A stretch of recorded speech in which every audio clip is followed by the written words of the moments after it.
नमस्कार, मेरा नाम विवेक गर्ग है। मैं आपको आज क्लास 9th का मैथ स्टार्ट कराने जा रहा हूँ।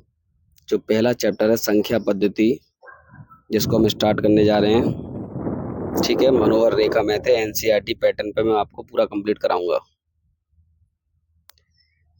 तो आज चलिए स्टार्ट करते हैं, ज़्यादा समय बर्बाद न करें। एनसीईआरटी पे कराऊंगा, डॉक्टर मनोहर रे। चैप्टर का नाम संख्या पद्धति और एक्सरसाइज 1A। जो फर्स्ट क्वेश्चन कह रहा है वो कह रहा है 20 और 40 के बीच समस्त धन पूर्णांक। तो 20 से किसके बीच में निकालना है बेटा? 40 के बीच में। तो हमारी 20 से अगला धन पूर्णांक कौन सा होगा? 22, 24, 26, 28, 30, 30 के बाद 32, 32 34, 36 एंड 38। ये आपके बेटा किससे 20 से लेके 40 के बीच में समधन पूर्णांक हैं। कंप्लीट क्वेश्चन इससे समझ में आ गया होगा। चलिए नेक्स्ट क्वेश्चन देखते हैं। नेक्स्ट क्वेश्चन जो है हमारा वो कह रहा है 1 से 10 के बीच अभाज्य धन पूर्णांक। तो अभाज्य धन पूर्णांक में देखते पहले कौन से होते हैं। अभाज्य धन पूर्णांक वो होते हैं जो केवल अपने आप से कटते हैं। जैसे बेटा 3, 5, 7, 11, ठीक है, 19, 17, ये आपके अभाज्य धन पूर्णांक है। तो किससे पूछ रहा है वो? 1 से लेके 10 तक के बीच में। तो हमारा 2, 3, ठीक है, 5, 7, ये हमारे क्या हो गए? अभाज्य धन पूर्णांक हो गए। 9 नहीं होगा क्योंकि 9 हमारा 3 से कट जाता है। क्लियर है? ठीक। नेक्स्ट जो क्वेश्चन हमारा वो रहा क्रमानुयायी। तो क्वेश्चन नंबर 3, क्रमानुयायी पूर्णांक बताइए। तो क्रमानुयायी का मतलब है आपको क्रम में जो अगला पूर्णांक है वो बताना है। कौन सा बताना है? क्रम में जो आपका अगला पूर्णांक है, नेक्स्ट पूर्णांक। तो नेक्स्ट पूर्णांक जैसे हम कहें कि 2 से अगली संख्या कौन सी होगी बेटा? तो 2 में हम 1 जोड़ेंगे तभी तो अगली 3 आएगी। अगर मैं पूछूं आपसे 5 से अगली संख्या कौन सी होगी? तो जब मैं 5 में, एक सेकेंड, जब मैं 5 में कितना जोड़ूंगा? 1 जोड़ूंगा तभी तो नेक्स्ट संख्या हमारी 6 आएगी। कुछ नहीं करना होता, क्रमानुयायी में आपको केवल एक ऐड करना है। तो यहाँ से 2a प्लस के 1 है ना, इसमें एक ऐड कर देंगे तो हमारा क्या हो जाएगा? यहाँ से 2a प्लस के 2। ये आपका क्या हो गया? आंसर। क्लियर है? अगला क्वेश्चन कह रहा है क्वेश्चन नंबर 4, 2/3 का योगात्मक प्रतिलोम। तो योगात्मक का मतलब क्या होता है समझ लीजिए आप। इसमें हम क्या जोड़ें कि इसका जोड़ने पर टोटल है वो 0 आ जाए। कितना आ जाए? 0 आ जाए। तो 0 कैसे आ सकता है? जैसे अगर मैं 2/3 में क्या जोड़ूं बेटा? तो माइनस का ही जोड़ना पड़ेगा, माइनस के 2/3, तभी तो 2/3 में 2/3 जाएंगे, 0 आएंगे। क्लियर है? योगात्मक मतलब टोटल योग 0 आना चाहिए। तो योग हमारा 0 ऐसे ही आएगा। तो हमारा इसका योगात्मक 2/3 का योगात्मक प्रतिलोम कितना होगा? -2/3। वैसे अगर डायरेक्ट आप चाहें तो जैसे प्लस की है तो आप उसे उल्टा कर, वो प्लस की है उसके माइनस का कर दें, माइनस की है तो प्लस का कर दें। अगर मैं आपसे कहूँ बेटा कि 5 का योगात्मक प्रतिलोम क्या होगा? तो 5 का योगात्मक प्रतिलोम क्या होगा? -5, क्योंकि 5 में से 5 जाएंगे तभी तो 0 आएगा। तो 5 का योगात्मक प्रतिलोम होगा -5। क्लियर है? ये कह रहा है -5 का गुणात्मक प्रतिलोम। तो गुणात्मक प्रतिलोम क्या होता है इसको आप समझ लीजिए। अब गुणा करने पर 1 आए, गुणा करने पर 1 आए। जैसे अगर मैं कहूँ आपसे कि -2 का, सॉरी चलो 2 मान लेते हैं, 2 का गुणात्मक प्रतिलोम, उसका गुणात्मक प्रतिलोम क्या होगा? -1/2। ठीक है, 1/2, 2 से 2 कट जाएंगे तो कितना आएगा? 1। क्लियर है? ऐसे ही हमें निकालना है, -5 का निकालना है तो कितना है? 1/5। 5 से 5 कट जाएगा, कितना आ जाएगा बेटा? -1। क्लियर है? माइनस के ले लेते हैं तो माइनस माइनस प्लस के आ जाएंगे। ठीक है? और योगात्मक, योगात्मक मैंने बताया जो संख्या प्लस की है उसे माइनस की कर दो, जो माइनस की उसे प्लस की कर दो। तो प्लस p प्लस के क्यू का योगात्मक प्रतिलोम होगा माइनस के p प्लस के क्यूब, ब्रैकेट के बाहर। इसको हम करेंगे p माइनस के क्यू का, तो माइनस के p माइनस के क्यूब, इनके योगात्मक प्रतिलोम हो गए। बात क्लियर है बेटा? तो नेक्स्ट क्वेश्चन जो है क्वेश्चन नंबर 7, क्वेश्चन 7 हमसे कह रहा है वो x के किस मान के लिए ये कथन सत्य होगा, x के किस मान के लिए। तो हमें x की वैल्यू बस फाइंड करनी है, कुछ नहीं करना। तो यहाँ रख दीजिए 5 × 3 × 2, ये ब्रैकेट में है, इक्वल टू 5 × 3 × x। इधर मल्टीप्लाई में इधर जाके डिवाइड के हो जाएंगे या इधर जाके डिवाइड के हो जाएंगे, इसको इधर ले लें पूरा डिवाइड में। तो 5 × 3 × 2 अपॉन 5 × 3 इजकल टू x। तो इससे 5 से 5 कट गया, 3 से 3 कट गया, तो x इजकल टू आ गया 2। क्लियर होगा, सबके समझ में आ गया होगा। नेक्स्ट क्वेश्चन है पूर्णांकों में ऐसी कौन सी संख्या है जो स्वयं की योज्य प्रतिलोम है। मैंने आपको बताया कि योज्य प्रतिलोम 0, 0 एक ऐसी संख्या है जो स्वयं की योज्य प्रतिलोम होती है। ठीक है, योगात्मक योज्य एक ही चीज है बेटा।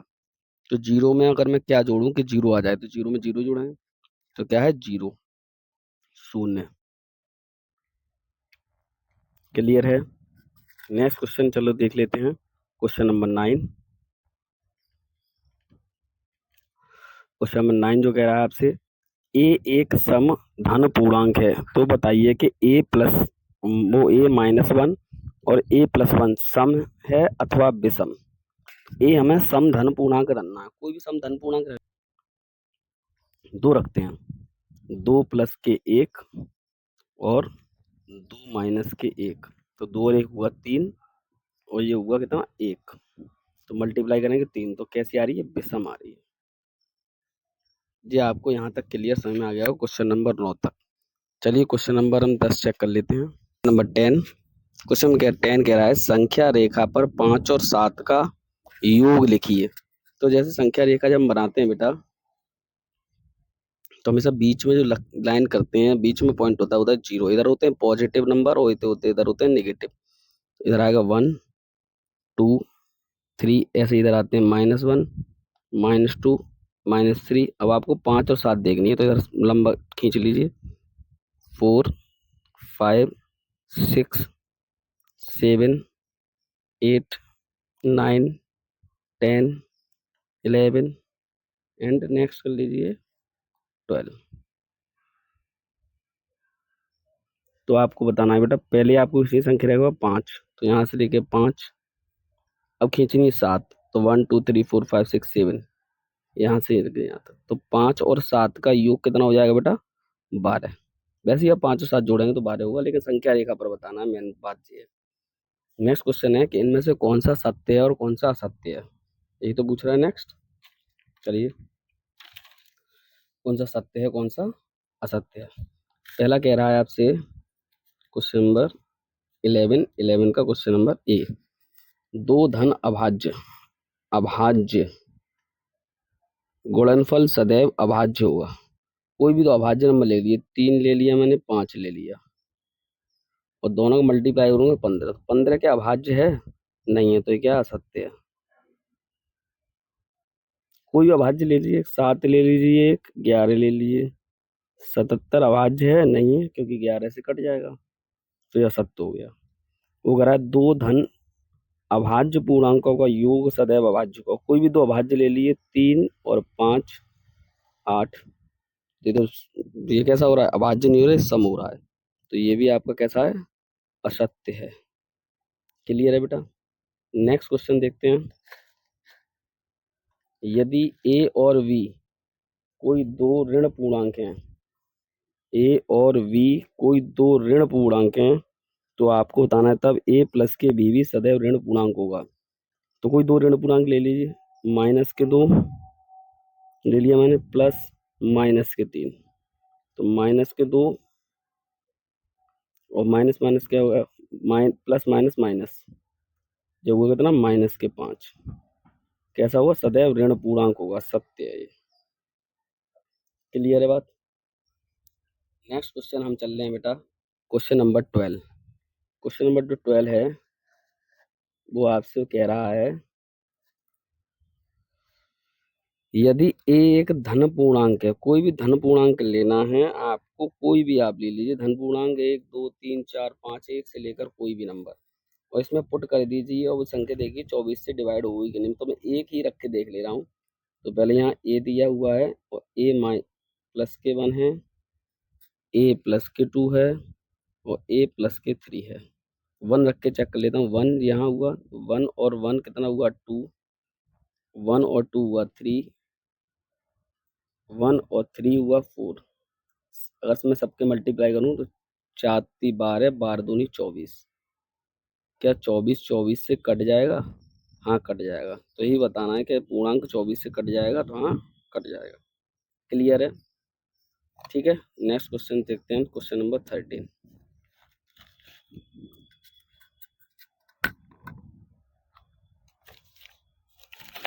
थोड़ा हवा चल रही है, मैं छत पे बना रहा हूँ वीडियो, कोई प्रॉब्लम नहीं। देखिए क्वेश्चन नंबर 13, ए एक समधन पूर्णांक है। ए कैसा पूर्णांक है? समधन पूर्णांक है। आपको ए जो लेना है, ए जो आपको लेना है सम लेना है, और बी जो लेना है वो विषम लेना है। बी कैसा है? विषम है। तो आपको बताना है इनमें से कौन सा सम है, कौन सा विषम है। तो निम्नलिखित में कौन सी संख्या सम होगी? कोई भी अब सम है मान लीजिए, तो मैं 2 का अगर स्क्वायर कर दूं, 2 सम है ना, 2 का स्क्वायर 4, ये कैसी होगी? सम। बी कैसा ले? विषम। 3 का स्क्वायर कर दूं 9, कैसी होगी? विषम होगी। ये सम नहीं होगी, ये कैसी होगी? विषम होगी। यहाँ रखेंगे हम 2 प्लस 3 कितना हुआ? 5, ये कैसी होगी? विषम होगी। क्लियर है? यहाँ रखेंगे 2 मल्टीप्लाई 3 कितना होगा? 6, ये कैसी होगी? सम होगी। तो आपको सम और विषम बतानी है। यहाँ रखेंगे हम 2 प्लस 2 प्लस 1 कितना होगा मेरा? 2 मल्टीप्लाई 3 कितना होगा? 6, ये कैसी है? सम है। क्लियर है बेटा? नेक्स्ट है हमारा, यहाँ रखेंगे 3 और 3 प्लस 1, तो 3 मल्टीप्लाई कितना होगा? 4, 4 3 12, 12 कैसी है? सम है। क्लियर है? यहाँ तक आपके सबके समझ में आया होगा अच्छे से, आशा है। चलिए नेक्स्ट क्वेश्चन देख लेते हैं, क्वेश्चन नंबर 14।